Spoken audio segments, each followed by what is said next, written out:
Saudara-saudari yang terkasih, kita sering merindukan kedatangan orang yang memberi energi positif, suasana ceria dan semangat hidup. Dengan kata lain, kita mengharapkan pribadi yang membawa berkat, meneguhkan dan menyemangati kita untuk bangun kembali saat jatuh, untuk berusaha lagi saat gagal, untuk menemani saat kesepian, dan memberi harapan saat putus asa, serasa menemui jalan buntu.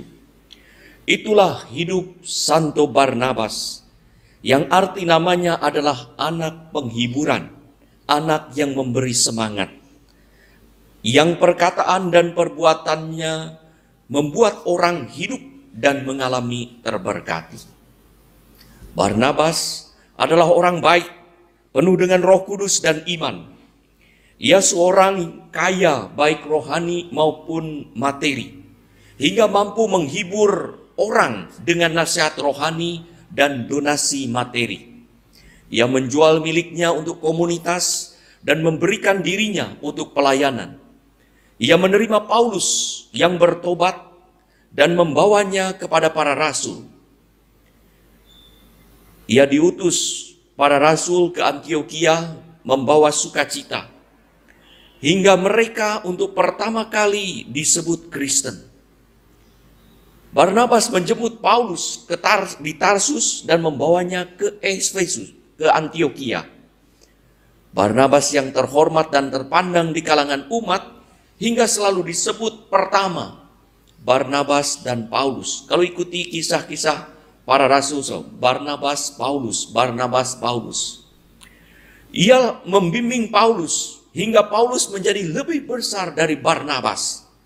Dan akhirnya pada suatu kesempatan dalam Kisah Para Rasul 13:42, sejak Paulus berkhotbah di Antiokhia Pisidia, Paulus menjadi lebih besar daripada Barnabas. Dan sejak itu disebut Paulus dan Barnabas, Paulus dan Barnabas. Saat mengecewakan Paulus, Markus ditinggal oleh Paulus, tetapi Barnabas datang menghibur, meneguhkan, dan akhirnya membawa dan menemani Markus. Itulah Barnabas, anak penghiburan, yang membuat orang menjadi besar, yang membuat orang merasa terberkati.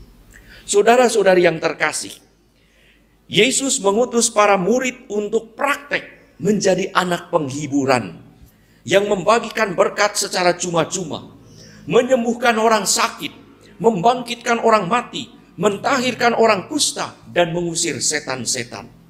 Ini adalah kiranya praktek perutusan pertama yang membuat murid bangga dan merasa dipercaya.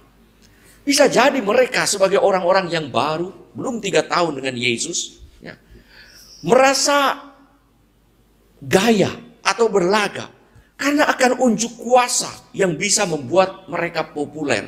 Bayangkan, mujizat-mujizat itu bisa mereka lakukan. Siapa yang tidak akan kagum bahwa mereka bisa membuat mujizat? Maka agar mereka tak jatuh pada kesombongan diri, Yesus menekankan pentingnya percaya pada penyelenggaran ilahi. Agar orang sadar bahwa seandainya berhasil, kesuksesannya bukanlah semata hasil jerih payah manusia, tetapi merupakan berkat Allah. Maka dalam perutusan, Yesus meminta mereka untuk membawa bekal secukupnya, tidak berlebihan, agar mereka tetap mengandalkan kekuasaan Allah.